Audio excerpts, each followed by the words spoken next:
உண்மையான சக்தி அமைதியாகத்தான் இருக்கும். அது இந்த உலகில் மாற்றம் ஏற்படுத்தும் அளவிற்கு கம்பீரமாக இருக்கும், தற்பெருமைக்கு அல்ல. அப்படிப்பட்ட ஒரு உண்மையான சக்திதான் கடவுள். மகா சிவராத்திரி என்பது கடவுள் சிவபெருமான் இந்த உலகத்திற்கு தனது உண்மையான சக்தியை காட்டிய ஒரு நாளாகும். மாதம் சிவராத்திரி வருகிறது. மகா சிவராத்திரி தமிழ் மாதம் மாசியில் வரும் தேய்பிறை சதுர்தசியில் கொண்டாடப்படுகிறது. தேய்பிறை சதுர்தசி திதி தேய்பிறையின் 14வது நாள் வரும். பொதுவாக சிவராத்திரி நாள் அமாவாசையின் முன்னாளன்று ஏற்படும்.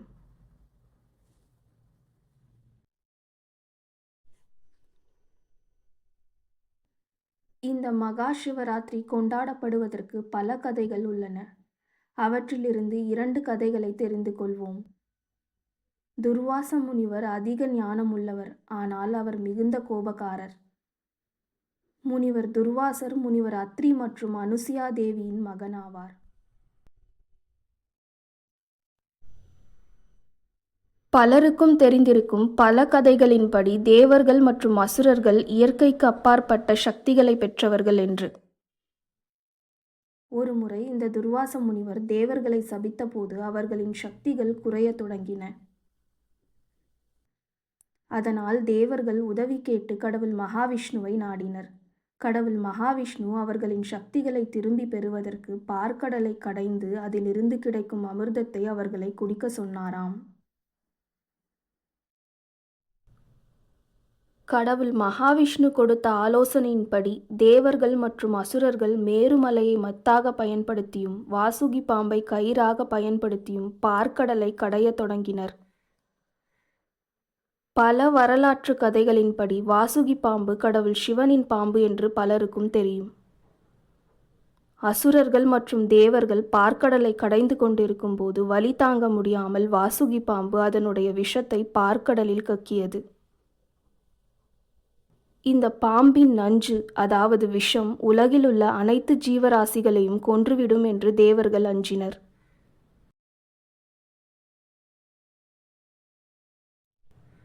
தங்களையும் மற்றும் உலகத்தையும் அந்த விஷத்திலிருந்து காப்பாற்றும்படி தேவர்கள் அனைத்து கடவுள்களிடமும் உதவி கேட்டனர்.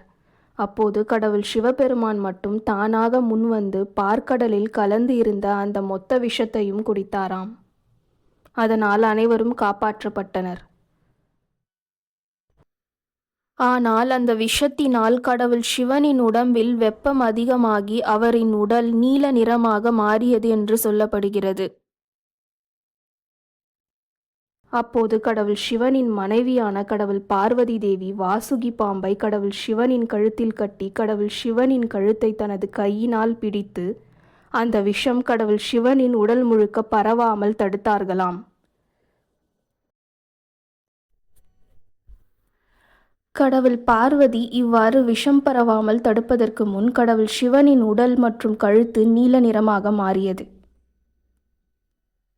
கடவுள் சிவனின் கழுத்து நீல நிறமாக மாறியதால் தான் கடவுள் சிவனுக்கு நீலகண்டன் என்னும் பெயர் ஏற்பட்டதாக சொல்லப்படுகிறது.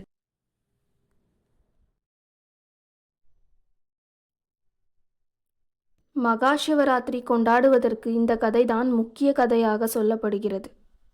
இது நடந்த மகா சிவராத்திரி இரவு அன்று கடவுள் சிவனுக்கு நீர், பால், தயிர் மற்றும் இதர பொருட்களினால் அபிஷேகங்கள் செய்யப்படுகிறதாம்.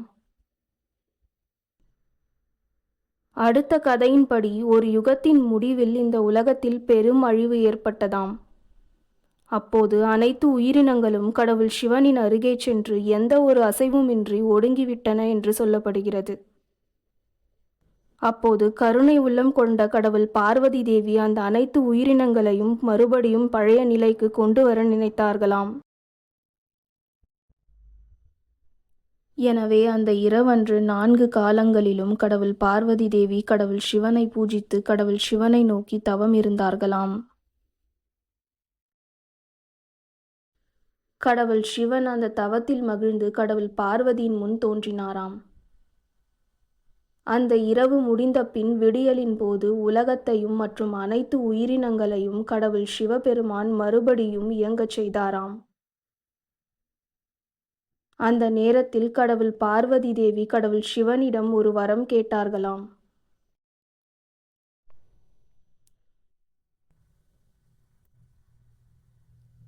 கடவுள் பார்வதி தான் தவமிருந்த அந்த இரவு மகா சிவராத்திரியாக அழைக்கப்பட வேண்டும் என்று கேட்டார்களாம்.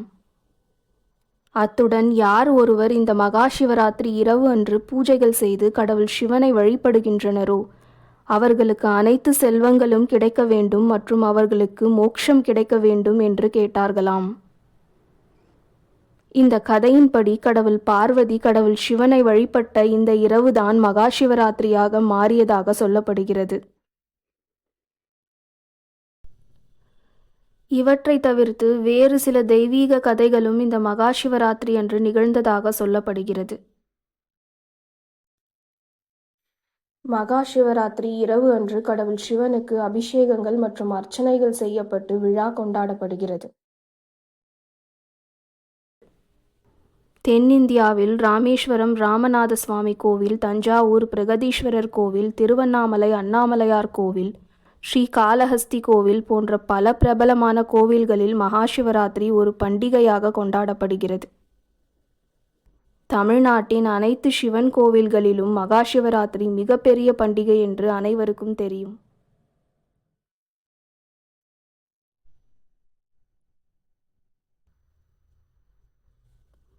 தமிழ்நாட்டில் மற்றும் சில தென்னிந்திய பகுதிகளில் பக்தர்கள் சிவராத்திரி அன்று இரவில் கண்விழித்து கடவுள் சிவனை வழிபடுகின்றனர்.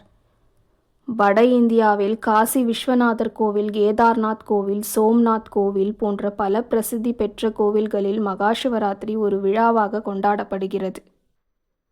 சிலருக்கு தெரிந்திருக்கும் மகா சிவராத்திரியை கொண்டாடுவதற்கு ஒரு அறிவியல் காரணமும் உண்டு என்று.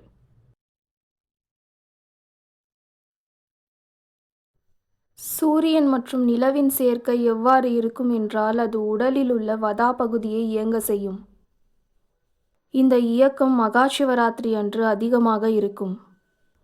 வதா இயக்கம் உடலின் அனைத்து அசைவுகளையும் நிர்வகிக்கும். அதனால் வதா இயக்கத்தின் ஒரு சிறிய சமநிலையின்மை கூட நரம்பு மண்டலத்தை பாதிக்கக்கூடும். மகா சிவராத்திரி இரவு என்பது இந்த வதா இயக்கத்தை சமநிலைப்படுத்தக்கூடிய சிறந்த இரவு என்று சிலர் கருதுகின்றனர்.